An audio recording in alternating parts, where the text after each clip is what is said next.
tunai senilai 189.000 Singapura dolar atau kalau dikurskan sekitar 2,4 miliar untuk kurs saat ini.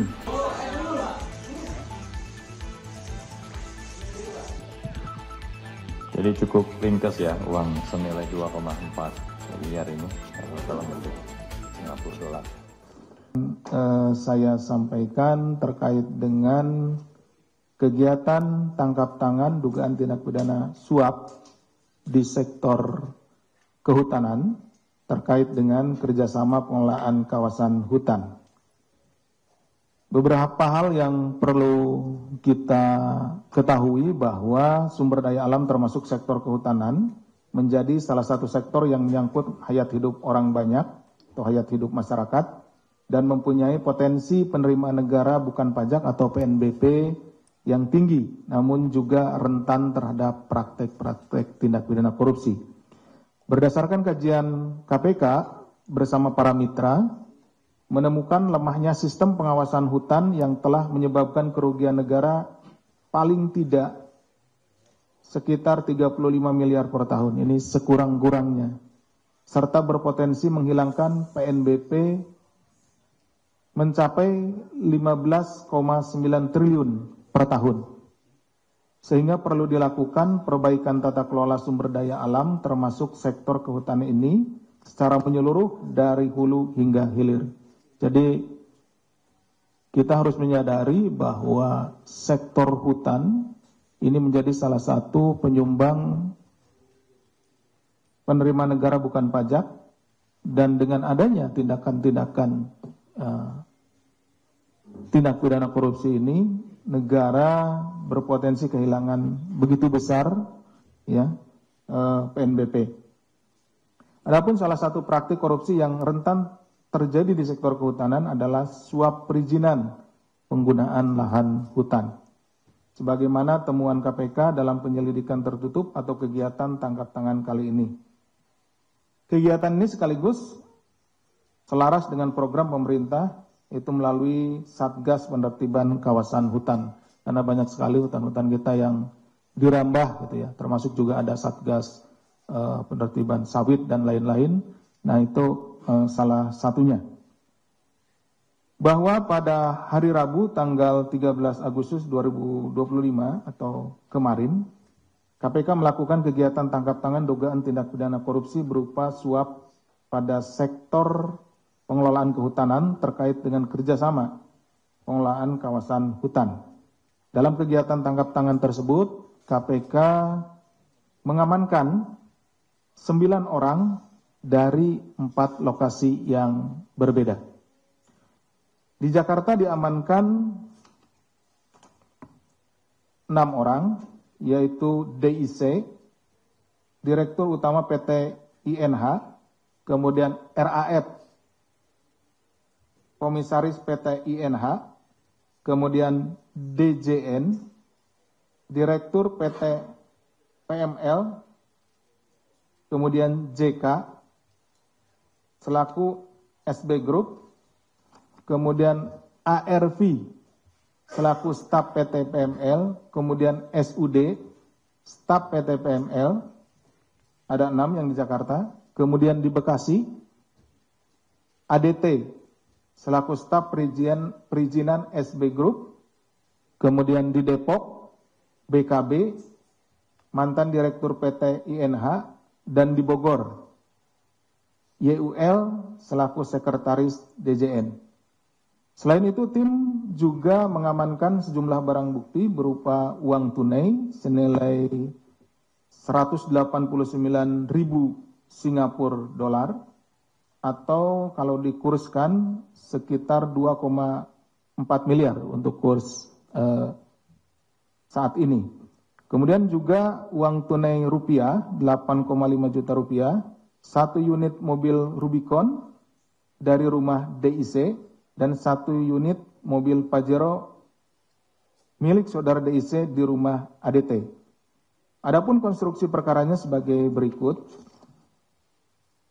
PT INH memiliki hak areal yang berlokasi di Provinsi Lampung seluas 56.547 hektar, di mana total seluas 55.157 hektar diantaranya dikerjasamakan dengan PT PML. Ini hampir 90% ya. Melalui perjanjian kerjasama atau PKS yang meliputi wilayah Register 42, wilayah Rebang seluas kurang lebih 12.727 hektar, kemudian Register 44, wilayah Muara 2 seluas kurang lebih 32.375 hektar, dan di Register 46 di wilayah Wai Hanakau seluas kurang lebih 10.055 hektar. Bahwa pada tahun 2018 terdapat permasalahan hukum atas kerjasama PT INH dengan PT PML, di mana PT PML tidak melakukan kewajibannya membayar pajak bumi dan bangunan. Ya. Periode tahun 2018-2019 senilai 2,31 miliar dan pinjaman dana reboisasi senilai 500 juta per tahun. Jadi ini sudah ada 2018-2019 berarti sekitar 1 miliar ya kalau 2 tahun. Serta belum memberi laporan pelaksanaan kegiatan kepada PT INH per bulannya karena ada kewajiban dari si pihak yang bekerja sama ini, yaitu PT PML untuk memberikan laporan. Kemudian pada bulan Juni 2023 berdasarkan keputusan Mahkamah Agung, jadi ini dibawa ke ranah peradilan ya, gugat perdata, yang telah inkrah atas permasalahan hukum antara PT INH dan PT PML menjelaskan bahwa perjanjian kerjasama yang telah diubah pada tahun 2018 antara kedua belah pihak masih berlaku, di kerjasamanya masih berlaku, dan PT PML diwajibkan membayar ganti rugi kurang lebih 3,4 miliar. Meskipun dengan berbagai permasalahan tersebut, pada awal 2024 PT PML tetap berniat melakukan kerjasama dengan PT INH untuk kembali mengelola kawasan hutan di lokasi Register 42, 44, dan 46 tersebut. Jadi sudah dia tidak membayar pajak, ya PBB, kemudian juga dia tidak memberikan dana reboisasi, ya sudah dibawa ke ranah hukum, artinya sudah digugat, itu ya perdataan dan dimenangkan oleh PT INH. Tapi kemudian PML ini mencoba untuk tetap ingin mengelola lahan tersebut. Selanjutnya pada bulan Juni 2024 terjadi pertemuan di Lampung antara jajaran direksi beserta Dewan Komisaris PT INH dan Saudara DJN selaku Direktur PT PML dan tim yang menyepakati pengelolaan hutan oleh PT PML dalam RKUPH, Rencana Kerja Usaha Pemanfaatan Hutan. Ini sebetulnya sudah jelas-jelas di tahun 2018-2019 juga melakukan one prestasi gitu ya, tidak membayar PBB dan lain-lain, tapi tetap saja masih diakomodir gitu ya oleh oknum-oknum tersebut. Pada Agustus 2024, PT PML melalui Saudara DJN selaku Direktur Utama mengeluarkan uang senilai 4,2 miliar untuk pengamanan tanaman dan kepentingan PT INH ke rekening PT INH. Pada saat yang sama, Saudara DIC selaku Direktur Utama PT INH diduga menerima uang tunai dari Saudara DJN senilai 100 juta rupiah yang digunakan untuk keperluan pribadi. Jadi sudah mulai ada suapnya ya di sekitar bulan Agustus 2024. Ya, besarannya tadi sekitar 100 jutaan. Selanjutnya pada November 2024, Saudara DIC menyetujui permintaan PT PML terkait perubahan RKUPH yang terdiri dari pengelolaan hutan tanaman seluas 2.619,40 hektar di wilayah Register 42 dan kemudian pengelolaan hutan tanaman seluas 669,02 hektar di wilayah Register 46. Jadi ada penambahan keluasan ya, luasan lahan untuk dikerjasamakan. Pada bulan Februari 2025, Saudara DIC menandatangani rencana kerja tahunan atau RKT PT INH yang di dalamnya juga mengakomodir kepentingan PT PML. Selanjutnya, Saudara DJN meminta Saudara SUD membuat bukti store yang direkap dengan nilai 3 miliar dan 4 miliar rupiah dari PT PML ke PT PNH. Hal ini membuat laporan keuangan dari INH berubah dari merah ke hijau. Jadi karena adanya uang masuk, ya, perusahaan INH ini kan anak perusahaan ya dari Perhutani. Jadi Unhutani 5 ini pembukuannya menjadi hijau gitu ya. Karena ada uang masuk rekapan senilai 3 dan 4 miliar, jadi 7 miliar. Dan membuat posisi Saudara DIC menjadi aman. Jadi ada evaluasi terhadap kinerja dari perusahaan ini, BUMN ini.